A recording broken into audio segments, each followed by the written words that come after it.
Hello, BookTube, and welcome back. Well, let's crack on with another bookshelf tour. I think this is number 3671. It's this bookshelf tour up here. I've took the books down from that shelf and I've put them here just for ease. It's the remaining books on that shelf. So when I've done this, that shelf's complete. Then we've got one more shelf, so I reckon I can knock them out in 2 videos. So after this, we've got 2 videos left, and then it's over. All these books are old fantasy books I've had for years. They're all in like series as well, and trilogies and whatnot. So I'll just talk about them in general rather than spoiling things for you. Maybe a little bit spoilers, but I won't go crazy with them. So yeah, let's crack on. So on where we left off on the last video, I finished off The Live Ship Traders by Robin Hobb. That is part of the Realm of the Elderling series, one of my favourite fantasy series of all time. I love me some Robin Hobb. So the next books is a trilogy called the Tourneyman trilogy, and this is the first one. This is Fool's Errand. So this takes place, I think, I can't remember, about 10 years after the first trilogy. That's a number I've just plucked out of. It could be any more, it could be less, it could be more. I can't remember. It takes some time after the first trilogy, and Fitz is being a kind of recluse. He's kind of hiding away, and this is all about him rejoining civilized society after Prince Dutiful goes missing just before his wedding day. And the Fool also returns in this trilogy. He's absconded. He went away just after the first trilogy, and now he's back to pull more strings. And it's all about getting Fitz back in society and to find Prince Dutiful with his wit companion Night Eyes. Which leads to the second book. Dutiful has, spoilers, Dutiful has been found. And with all of the Robin Hobb books, they're not all about big, massive battles or anything like that. They're more character-based fantasy. So this one takes part in the Six Duchies main castle, which I'm blanking on the name right now. And it's all about Fitz training Prince Dutiful on how to use. Fitz is like the bastard son of a prince, so he's involved. So yeah, he's teaching the Farseer magic, which is like a kind of like telepathy thing, to Prince Dutiful. And Fitz is working for Lord Golden, who is the Fool in disguise, pulling the strings, making everybody do what he wants. And throughout this book, is Elena? I think it's Elena. Or Lania, I can't really remember. She's Prince Dutiful's betrothed, and she says, "I ain't gonna marry you until you go on a quest for me," which leads to the third book, Fool's Fate. She says, "Take the heart of Icefire." I think it's the heart. It's something to do with like a tooth or whatever. Go and find Icefire, which is a so-called extinct mythological dragon. So Prince Dutiful goes on the journey to find Icefire with the Fool and with Fitz. And that's where I'll end describing what's going on there. I love the Tourneyman trilogy. I love all the interactions between Fitz and the Fool, and it's a good continuation of the first trilogy, and that's the Tourneyman trilogy. Brilliant.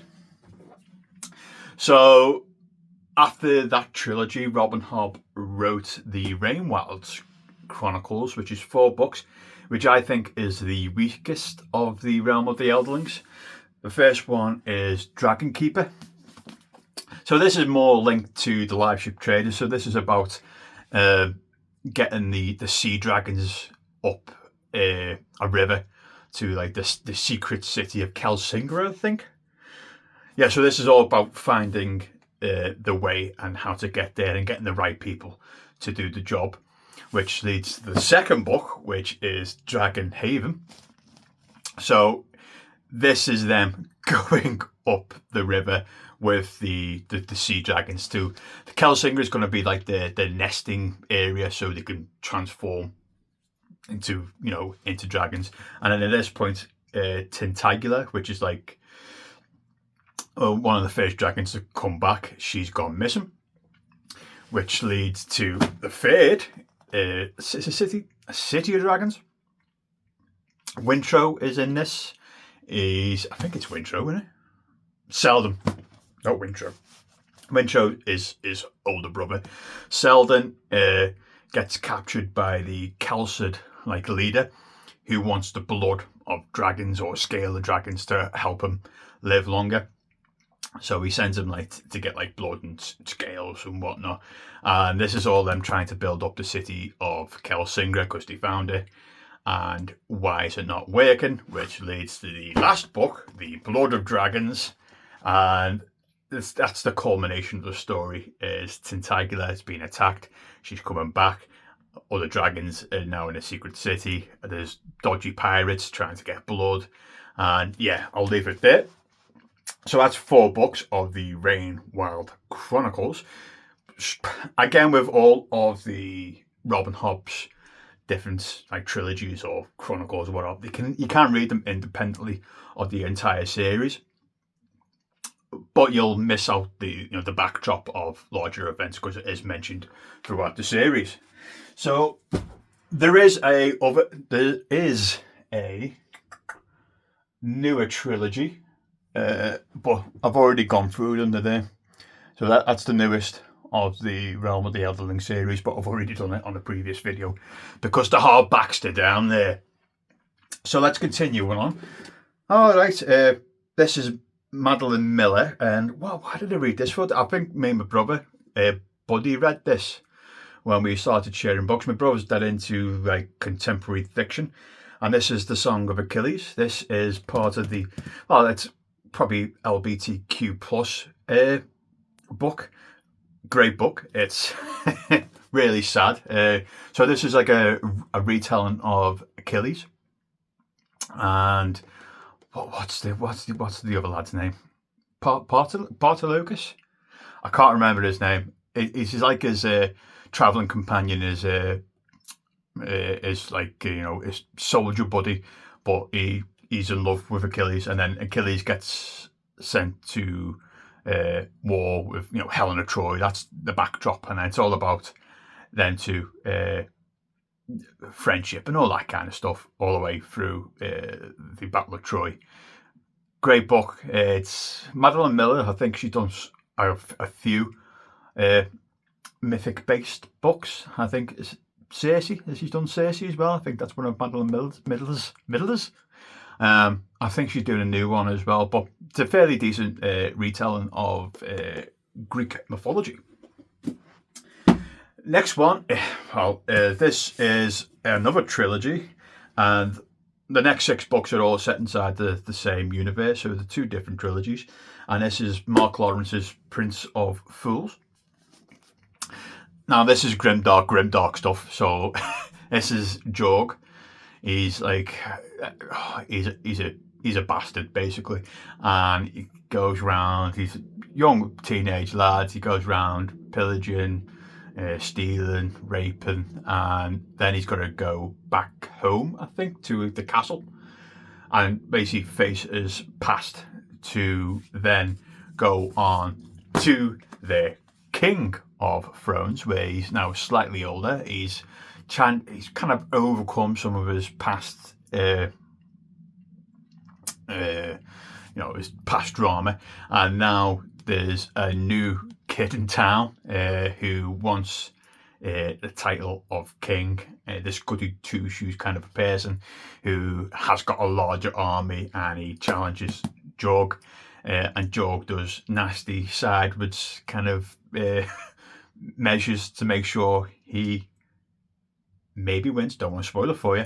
Which then, after this book, will lead to the Emperor of Thorns, and this is when basically the world, it's kind of like a dystopian future almost, this world, because it's set in like I don't know if it's set in like an alternative history of Europe or Europe. I think it's set in Europe maybe 500 years in the future, where everything's gone back to like 500 years in the past or whatever.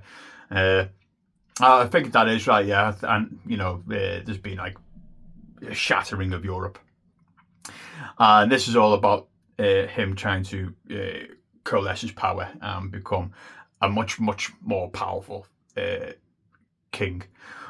And that's where I'll leave off with that. This is, like I said, a very grimdark trilogy. Probably up there, or maybe a little bit more than The Black Company. But still, I enjoyed it if you can handle that level of grimdarkness. The next trilogy is still grimdark, but not as unforgiving as that one. This is Prince of Fools. So this is the Red Queen's son, John. What's his name? Jalen. And he's a bit of a womanizer, bit of a drinker, bit of a gambler. He doesn't really care. He's like the 11th person to inherit the throne. So all he wants to do is mess about and not take life seriously at all. But then he gets kidnapped by the Viking. What's his name? Snorri, and he takes him up north.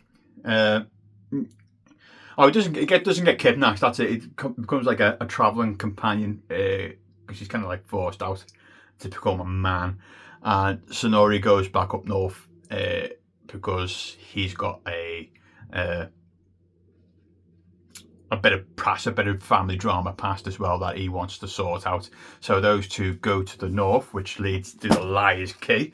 The Liar's Key is the key to the dead. Maybe that's giving you the hint of what they're trying to do for Snorri. And this is all about him trying to, I don't want anything to do with this, but I can't go home for reasons I can't tell you. So he gets entrapped in with Snorri's plans of entering the dead zone. And the dead king wants the Liar's Key, which leads to the final one, the Wheel of, is it Oshheim or something like Oshheim? And this is the culmination of, them, Snorri trying to do what he's trying to do. The dead king's on the doorstep. He's trying to come back, and Janari, is it Janari? I keep on forgetting his name. Jalen. Why do I keep on calling him Janari? Jalen's is like, I can't get out of this, so let's make it as good as we possibly can. And that is that trilogy. Not as dark as the Jorg trilogy, the Prince of Thorns trilogy. I enjoy this a lot more, but it's a little bit more lighthearted. The characters are less serious, apart from Snorri. And yeah, I think this is a better trilogy. And the last one is a series. I'm not going to delve too much into each individual book. I'll just talk in generalities. It's a big series. It's a big fantasy series. I think altogether there is 15 books. And it's a fantasy series that very much lost its way. And I picked up this this is probably after I read The Lord of the Rings back in the noughties. This was my first fantasy series I jumped to after The Lord of the Rings. It is very much a Tolkien kind of clone. I'm not saying that to diss the book series at all. It's a very good Tolkien clone. But yeah, so this is the wheel time. So this is the first one.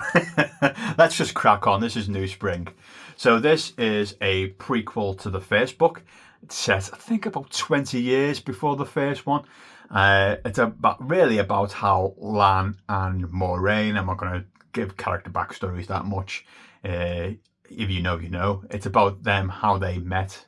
Moraine's like, I said I was going to give any backstory. Moraine's like a witch. She's called an Aes Sedai, and she's looking for like a ranger, like a protector, somebody to have her back. And Lan, who is a a reluctant king, hence Lord of the Rings clone.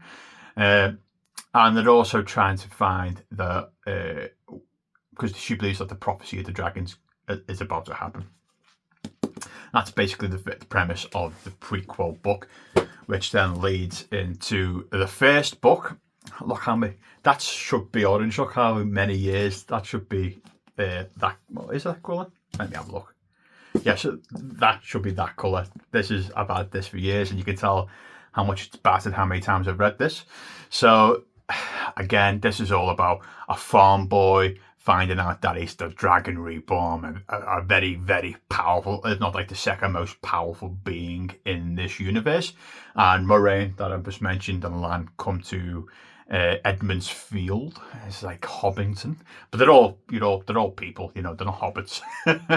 And she basically tells him that he's the Dragon Reborn, and they need to go on a quest.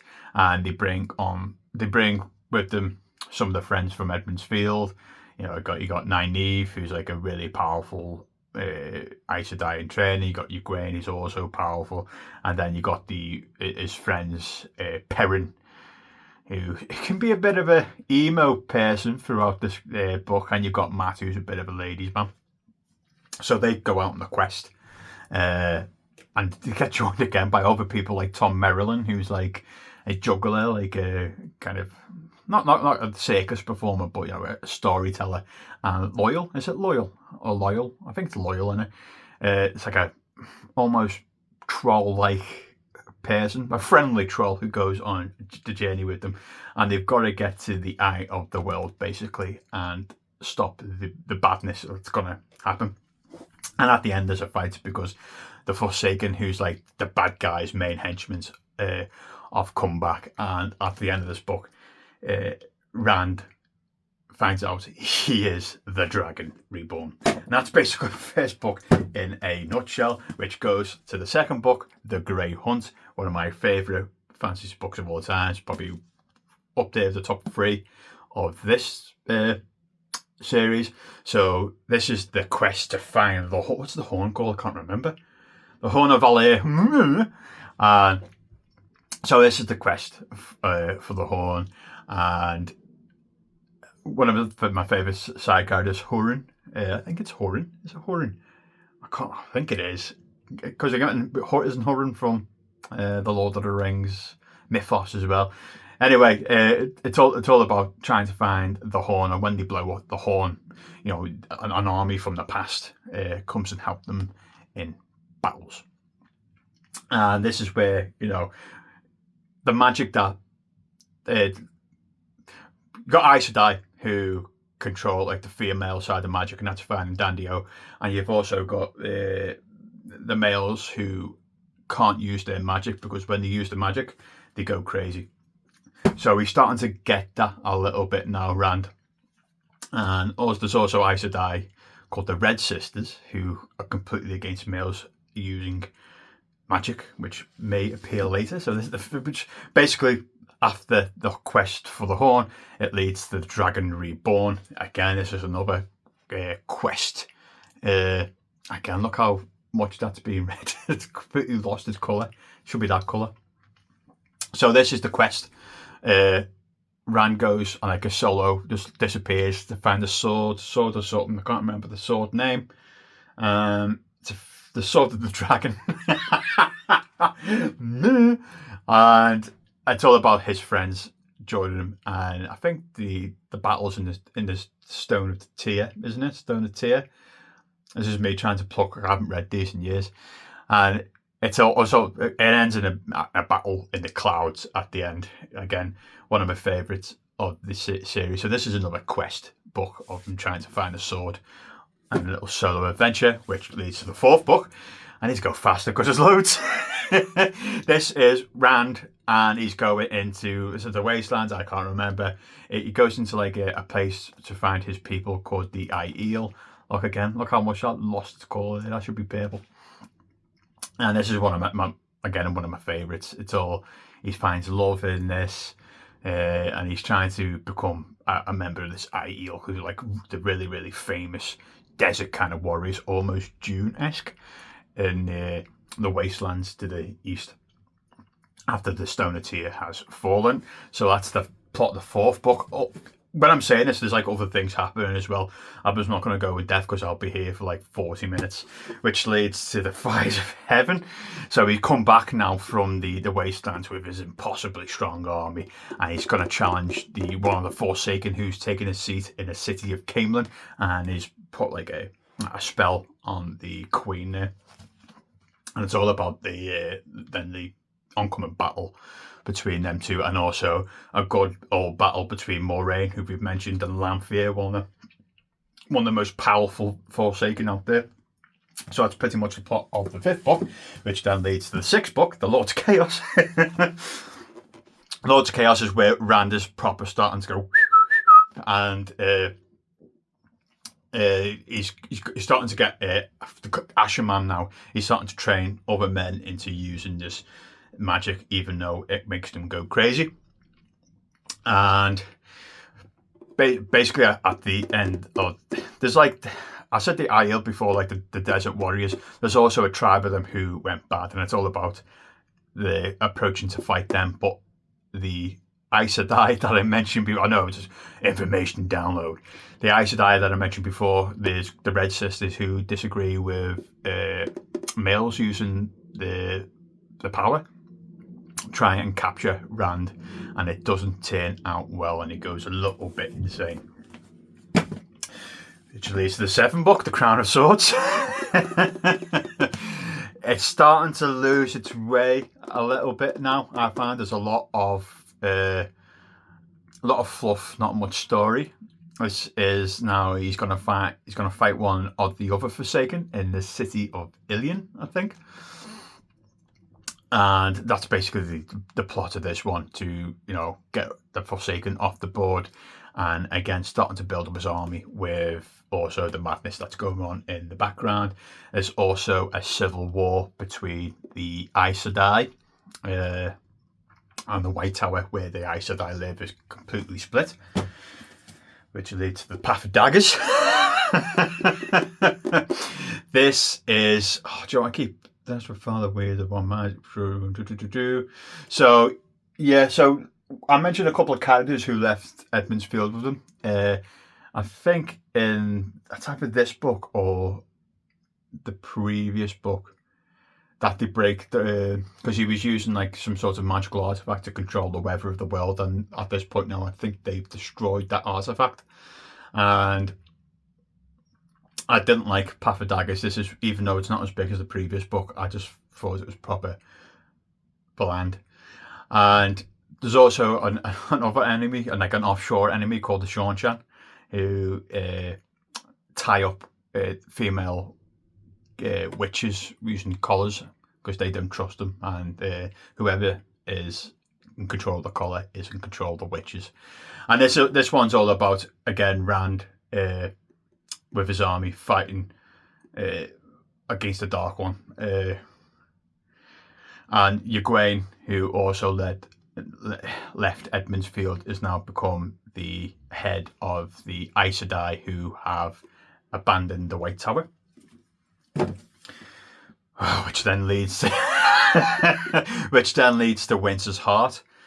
It's a tough slog. I remember one of my least favourite plot points of all time is Perrin, who I mentioned to be emo. He falls in love with this like strong-headed woman called Faile, and she gets captured, and captured by some of the bad Aiel people.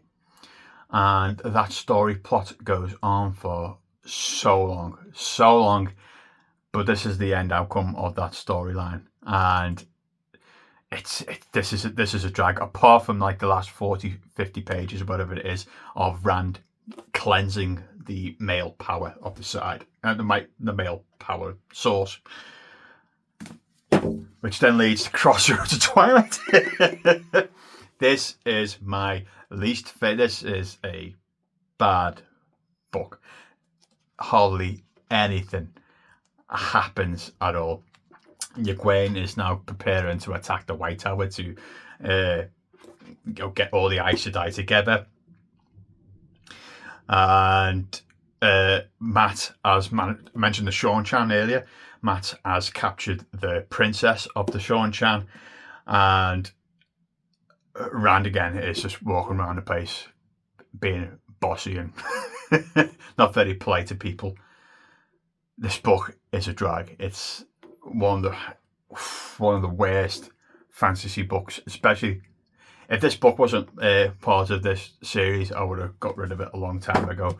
And I think Robert Jordan knew that he didn't write a good one. He came up with the Knife of Dreams next, which is finally a good book after a slog of things to go through. So Elaine is now fighting like to become queen again after Caemlyn. And what's Rand trying to do? Rand's going into a vortex. They need to fight back the Seanchan army, so that are growing in strength.